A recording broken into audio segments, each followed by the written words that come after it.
Okay, so in this video, we are going to talk about some errors that could occur during this hypothesis test procedure. If you guys you remember in previous videos, I mentioned when you try to make conclusions about your hypothesis test, you need to be careful. If you reject H now, you are saying there was enough statistical evidence provided by the sample data to support HA. If you did not reject H now, you say there was not enough evidence provided by the data to support HA. Remember, I emphasized that we are never going to say that we prove HA is correct or we prove H now is correct, because we could make error, and saying that would make us a lot of trouble. So in order to save us from the trouble, we are saying there was enough evidence provided by the data, or there was not enough evidence provided by the data. So what kind of errors could we occur? So that's the topic we are going to talk about in this video.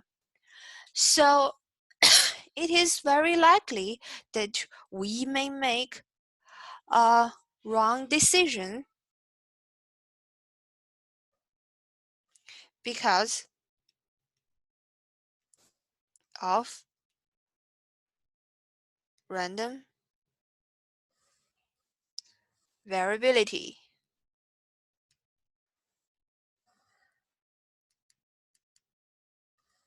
So there are two types of error. The first one is called type 1 error. That is, you reject H now when H now is actually true.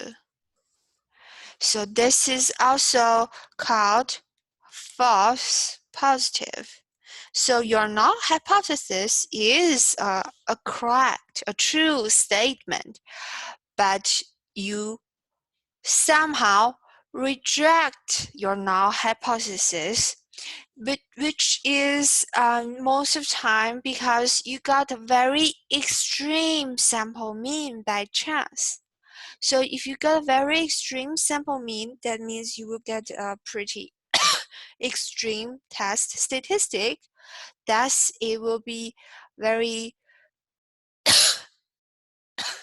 that it will make your p-value very small, so you are very likely to reject H now. But that's not what's really are. What's really are is I'm sorry, that's a bad grammar.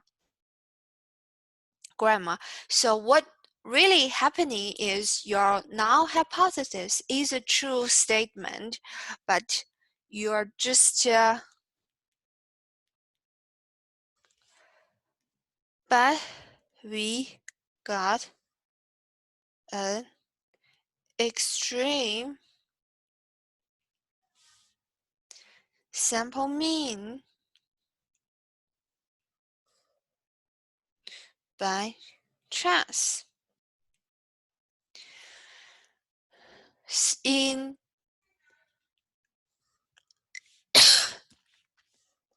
hypothesis test world, we say the probability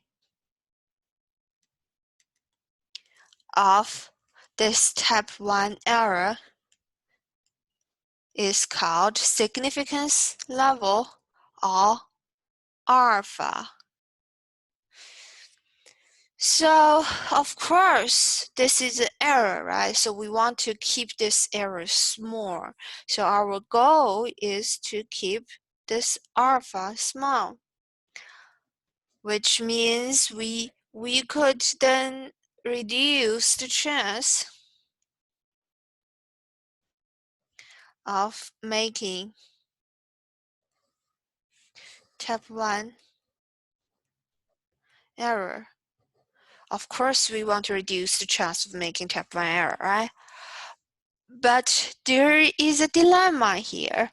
If your alpha is too small,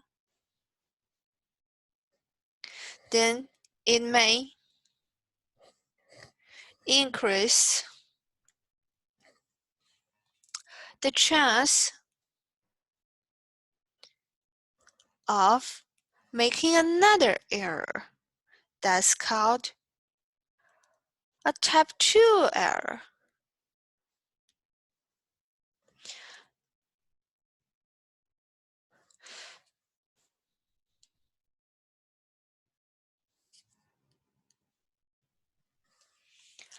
So in contrast to type 1 error, type 2 error is happening when your null hypothesis is actually false, but you fail to reject H null. So you fail to reject H null when is actually false.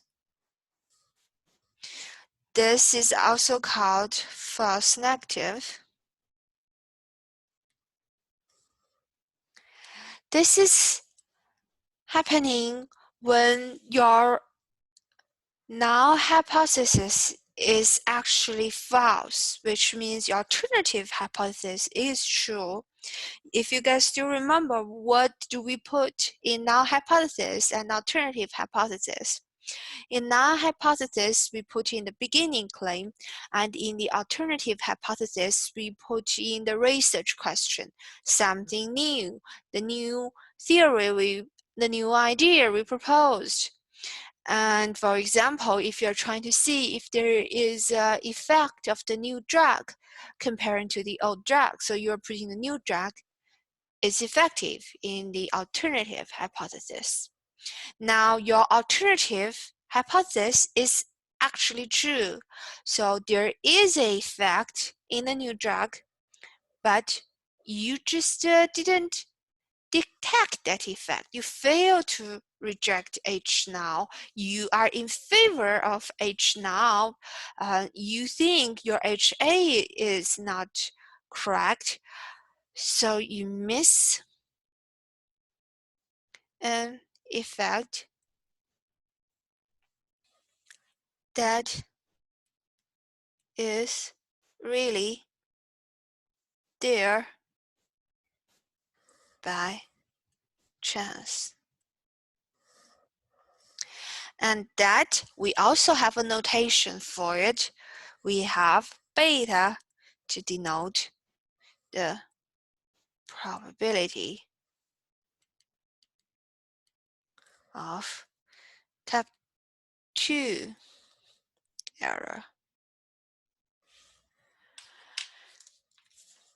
So type 1 error is reject H null when it's true. Type 2 error is you fail to reject H null when it's actually false.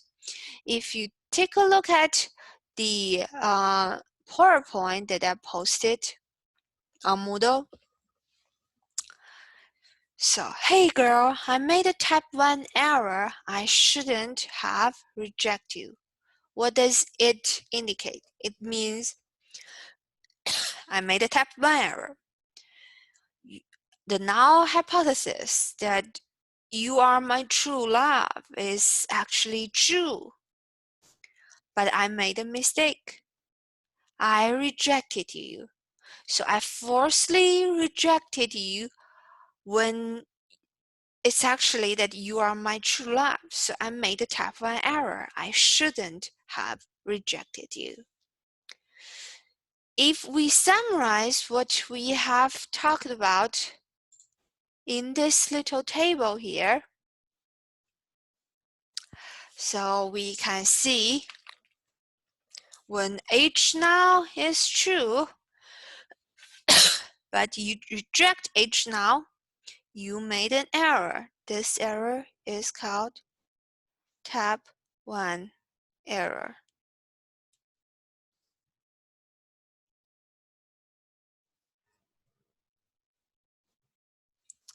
when H null is false and you reject H null, which means you're doing the right thing, right? H null is actually false and you successfully made a correct decision by rejecting H null. So this is a correct decision.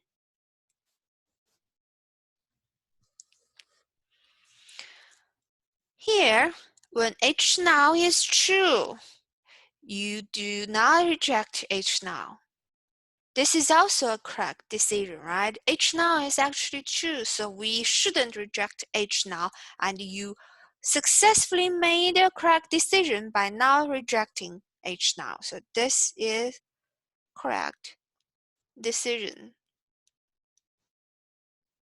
In this cell here, H null is actually false, but you couldn't detect it. You did not reject H null. Here, you are making the type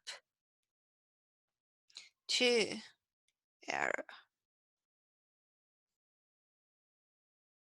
So this is what's type 1 error and type 2 error. Now, let's take a look at our discussion board 4 to see how we could define type 1, type 2 errors in this scenario. So I will stop the recording here and I will come back with the answers in my next video.